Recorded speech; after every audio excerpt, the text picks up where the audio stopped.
Good YouTube. It's your boy King Necro. You got another reaction video by Jinx. Why it sucked to be a hitman. Also, Jinx some love. Jinx animated. This is low key probably gonna be really fun. So let's get into it. Over the world. Some of the most famous are from Italy, Russia, Mexico, and the United States. One of the most famous hitmen was Richard the Iceman Kuklinski. He was associated with the Mafia and worked for the Gambino crime family. As you can probably guess, with a name like the Iceman, this dude was scary. He was responsible for killing hundreds of people over several decades, and his nickname, the Iceman, came from his famous method of freezing his victims Insane. You know how insane you gotta be to freeze. to make their time of death more difficult to determine. He was known for his brutal killing methods and his ability to stay calm and emotionless about his work. He claimed to have killed at least 100 people using poison, silenced guns to try and be as sneaky as possible, and even crossbows if he was feeling extra sneaky that day. Damn, imagine getting killed like in the 1950s or 60s by a fucking crossbow. Nah, that's not even. This is a literal bow and arrow. That is not a crossbow. Yeah, this guy not only had the coolest nickname ever, but he was also extremely insane. Freezing people, poisoning them, using crossbows? I don't know about you, but I'm gonna stay as far away as possible from. Once again, not a crossbow, but freezing people. Also extremely insane. Freezing people.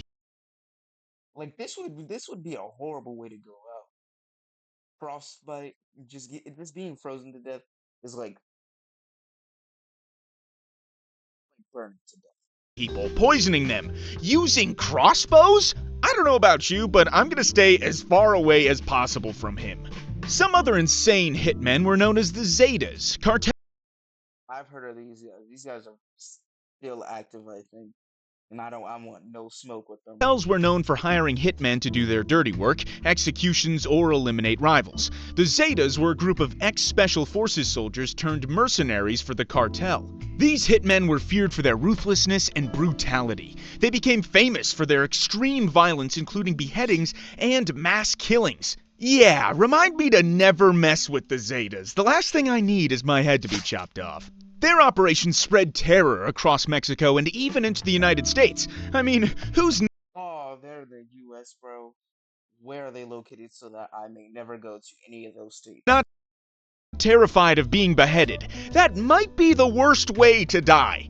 There were mainly No, freezing or burning to death is still the worst. two types of people that would go on to become hitmen. You had career criminals who spent much of their lives, well, committing crimes. A lot of these guys were a part of gangs or something like the Mafia or the cartel. Basically, if there was a crime, they were committing it. These hitmen were often driven by the need for money, power, or as a way to move up the criminal ranks in their organizations. Your other option for a hitman were former military personnel or law enforcement officers who had specialized in combat, weaponry, and tactics. All the main things you needed to hurt someone. These guys' experience in handling high-stress situations and, killing. That's crazy that a lot of like ex-military dudes and police officers become hitmen. Like they became hitmen. A lot of cops now are like turning into like gangsters. Like the NYPD and the LAPD, bro. I be hearing some crazy stories. If you want me to react to that, we could. People made them high-profile recruits for criminal organizations. You might be asking yourself, why would a former military man or police officer turn to a life of crime like being a hitman? Well, the short answer was usually money. The career criminals usually were part of everyday life. You usually lived in a neighborhood with gangs or organized crime groups. Even though you were a kid, you saw a lot of things probably no one should ever see. Sometimes your parents might even have been involved in crimes themselves.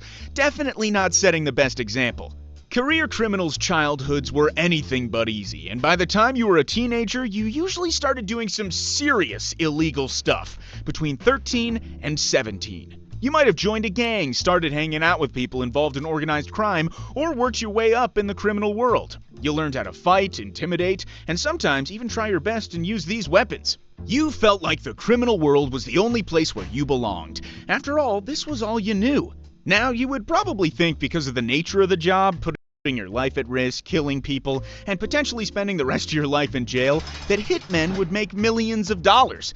Well, if you thought that, you would be, wrong. They probably make like 1,000, bro. I've heard stories of people getting like put hits on them for like $1,000. Like, it's not worth it. Don't do crimes, kids. Don't do crimes. No matter where you grow up. How much hitmen were paid depended on a lot of things. If it's a basic hit or low-level target, you could make anywhere from $1,000 to $5,000. These people could be anywhere from a small-time criminal or a rival gang member. They weren't anyone special. These jobs typically involve less planning, fewer risks, and might not require you to use complex methods or equipment. A mid-level target could get you somewhere between $5,000 to $20,000. These hits involve a bit more planning, surveillance, and a higher level of risk. Targets might include mid-ranking members of criminal organizations or individuals with significant influence. Then you have the high-level target. These could get you between $20,000 to $100,000. You know this. Like, I mean, yeah, there's probably a whole bunch of hitmen who probably like told stories where you found out. Hmm, 20K is kind of a lot for most people, but don't do it. It's not worth it.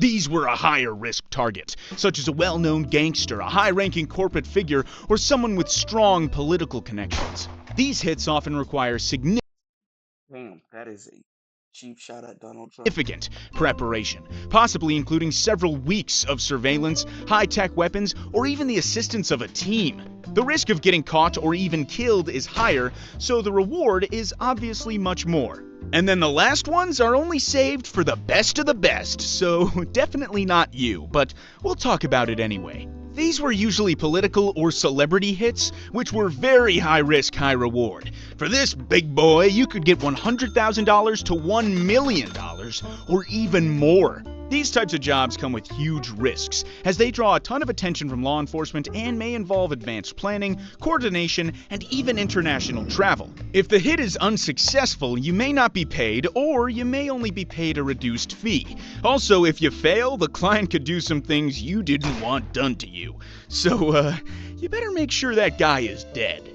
Some jobs might involve expenses that add to the overall cost, such as travel, weapons, or bribes to people who might be in the way. The same guy I mentioned earlier, the Iceman, claimed to have made around $50,000 for some of his jobs. But most of his contracts were more complex, involving multiple victims or additional planning, so people had to pay up to get Mr. Iceman over here. I wonder if he charged more for freezing his victims. By the time you reach your 20s, you entered the prime of your professional killing career. By now, you may have already been involved in your first killing. By this age, you're no longer just doing minor criminal activities. No, it was time for you to make your professional debut. The trauma caused by your first kill can stay with you for the rest of your life, leading to mental health issues like PTSD or guilt. You might even have the poor guy haunting you for the rest of your life. But as you become more experienced, Probably well deserved. You're a hitman. You're killing people. you become Probably numb to the just probably killing random too. That's gotta suck. killing. The emotional toll of killing, or even planning killings, may not have the same effect on you anymore. The more you participate in the world of organized crime, the more you may lose your sense of right and wrong, seeing murder as just a job and a way to pay your bills. The lifestyle of a hitman is extremely dangerous. You risk being caught by law enforcement, betrayed by the people closest to you, or even having another criminal kill you as a way to get back at you for your crime. So because of that, hitmen only had a life expectancy of about 30 to 40 years old. So look on the bright side. It might suck to be a hitman, but at least you don't have to be one for very long. You lived constantly on edge, never knowing when all your killings might catch up to you and you become the target of another Yeah, 30 to 40 is not that old.